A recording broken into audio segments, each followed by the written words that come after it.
Então vamos falar primeiro do pump aqui. Então, o que é o pump? O pump é aquele inchaço que acontece logo após o exercício de força. O músculo fica mais inchado depois da sessão. Aliás, já começa durante a sessão e nas horas seguintes esse músculo fica mais inchado, podendo ficar inchado até por alguns dias, mas principalmente as primeiras horas fica maior. Então, durante um exercício de força, vamos entender o que acontece aqui. Então, eu estou tentando trazer para vocês aqui uma ideia de que estamos dentro do bíceps para ver o que vai acontecer. Eu vou só fechar esse videozinho aqui, porque senão o movimento rouba a nossa atenção, mas entenda que eu estou dentro ali do bíceps, e ali dentro eu tenho uma rede vascular muito ampla, que eu estou destacando só um vaso, e eu quero lembrar um conceito da fisiologia aqui, que dentro de um vaso sanguíneo como este aqui eu estou em particular ali na fase final entre capilar e vênula pós-capilar, mas dentro do vaso a gente tem uma pressão hidrostática. Essa pressão hidrostática é uma pressão associada à própria pressão sanguínea, ou seja, uma pressão dentro do vaso que força a água a sair, como está acontecendo aqui. Mas eu também tenho um tipo de força, obviamente que o primeiro aqui é uma força, e tem um outro tipo de força, que é uma força de atração, que é chamada de pressão osmótica ou oncótica, tem alguns nomes diferentes, que é um tipo de pressão induzida principalmente por proteínas, que têm força de atração de água, e então boa parte dessa água que sai vai sendo resgatada para dentro do vaso de novo, sendo coletada pelo sistema de vênulas, e assim a coisa segue. Boa não, parte deste líquido, entretanto, não é captada porque o sistema de fuga é maior do que o sistema de coleta, mas parte desse líquido ele ficaria fora se não fosse o sistema linfático. Então nós temos o sistema linfático que vai coletar este excesso. Isso numa circunstância normal no nosso dia a dia. Isso, entretanto, pode se perder numa situação de edema, onde o sistema linfático não dá conta, e de fato porque o sistema linfático é um sistema limitado.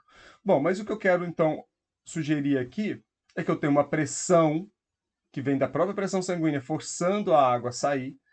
Essa água, esse líquido, voltará numa situação normal na maior parte e o restante pelo sistema linfático. Entretanto, durante o exercício, vamos ver o que acontece. E aqui atrás eu estou colocando como se fossem células musculares.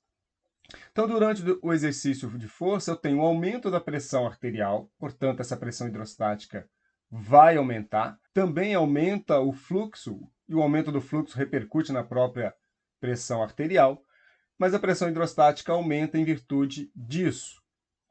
Além disso, além da pressão, eu tenho uma pressão aumentada e eu tenho, durante a fase de contração, uma pressão mecânica, dificultando o recolhimento venoso. Ou seja, toda vez que eu contraio, eu crio dificuldade do sangue ir para as vias venosas. Isso gera um represamento de sangue.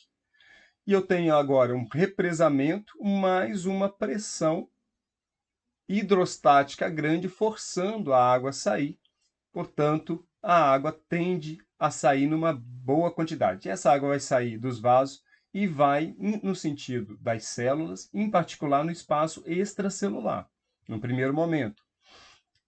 Então, essa água, esse fluido que está no espaço extracelular, gera um elevado gradiente de pressão, e esse gradiente de pressão elevado, somado ao fato de que dentro da célula as células são mais positivas, isso, portanto, passa a ter um poder de atração de água para dentro da célula. Então, a célula, boa parte dessa água que está aqui, desse líquido, vai para dentro das células. Somado ao fato de que, durante o exercício de força, eu produzo vários metabólitos que também têm capacidade, eu tenho essa característica de atrair água. H+, lactato, fosfato inorgânico, principalmente o lactato, tem uma força de atração de água, fazendo com que parte desta água aqui vá para dentro da célula, talvez grande parte.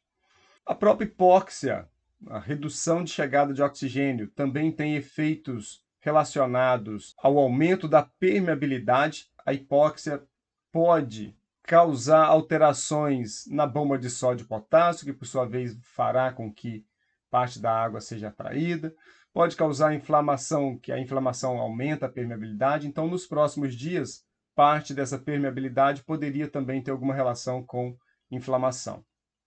Lembrando também que fibras são ricas em canais de água e, juntando tudo isso, dará o famoso pump, ou que no inglês chama-se de swelling, inchaço. É interessante registrar também que este pump, este inchaço, esse aumento da célula induzida pelo exercício, não parece algo inerte, algo neutro.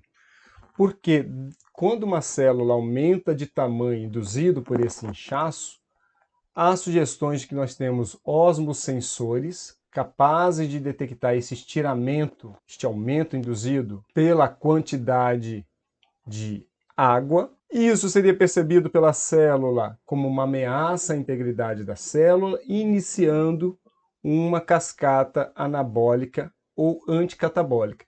Há sugestões de algumas literaturas que começou, se não me engano, na década de 90, teve um artigo sobre isso, e mais recentemente outra sugestão sobre isso, de que a quantidade de água dentro da célula é um marcador de saúde da célula e que ela seria, essa quantidade de água, um sinalizador importante para o anticatabolismo. Então, pode ser que essa quantidade de água esteja mais associada ao anticatabolismo do que ao anabolismo, mas, obviamente, que se você tem uma ação anticatabólica, as cascatas anabólicas irão vencer nesse balanço de síntese sobre proteólios. Ao final, você teria aumento de síntese de proteínas contráteis, de modo que este pump, no longo prazo, ainda que seja um efeito agudo, ele pode ter um impacto no longo prazo. Isso ainda faltam evidências sólidas para sustentar isso, mas essa sugestão existe. Vale a pena destacar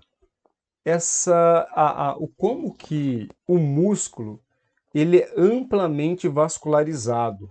Eu postei recentemente lá no Instagram essa unidade microvascular. O que é isso? Ela é caracterizada pelo número de capilares em contato com fibras musculares. Há em torno de 5 a 10 capilares localizados entre 3 a 4 fibras musculares. Então, aproximadamente, para a gente ter um número na cabeça, algo em torno de 2 capilares por fibra. E a gente precisa lembrar que os capilares são vasos que costumam ser bem pequenos. Há capilar que, por exemplo, dependendo, chega a passar apenas uma hemácia. E hemácia é um negócio muito pequeno. Se você já fez exame de sangue, você já deve ter visto que as hemácias elas são dadas lá em milímetro cúbico e você tem milhões de hemácias em milímetro cúbico. Então imagina, se você tem um capilar que passa, às vezes passa uma única hemácia, dá para ter noção do tamanho deste capilar. E isso obviamente nos ajuda a entender também esse efeito do pump do ponto de vista fisiológico. Então aqui só para concluir, né, a unidade microvascular, aqui colocando uma arteríola, aqui as vênulas pós-capilares, dando uma dimensão para a gente das fibras e os capilares, como que isso acontece. É um artigo bem legal para entender como que as células são bastante abastecidas por capilares, por consequência, oxigênio, água, nutrientes, enfim.